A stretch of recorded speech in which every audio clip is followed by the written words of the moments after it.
Hello everyone, সবাই কেমন আছেন? আশা করি সবাই ভালো আছেন। বন্ধুরা, আমরা সবাই জানি যে টাকার রেট ভিন্ন ভিন্ন। মানে কোনো দেশের টাকার রেট বেশি, আবার কোনো দেশের কম। কিন্তু আপনি কি জানেন আজকের দিনে চীনের 1 ইউয়ান সমান বাংলাদেশের কত টাকা হয়? আপনার ধারণা কি ঠিক, নাকি অবাক হওয়ার মতো কোনো চমক আছে?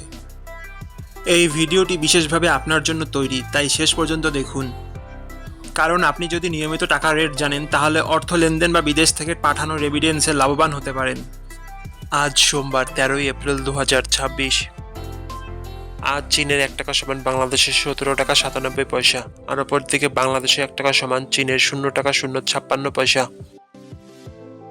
বন্ধুরা, টাকার রেট প্রতি মুহূর্তেই বদলায়, আর এই পরিবর্তন আপনার আয়, খরচ, এমনকি সঞ্চয়ের উপর প্রভাব ফেলে। তাই নতুন রেট সবার আগে জানতে এখনই চ্যানেলটি সাবস্ক্রাইব করুন এবং বেল আইকন প্রেস করুন, যাতে কোনো আপডেট মিস না করেন। ধন্যবাদ, দেখা হবে পরবর্তী ভিডিওতে।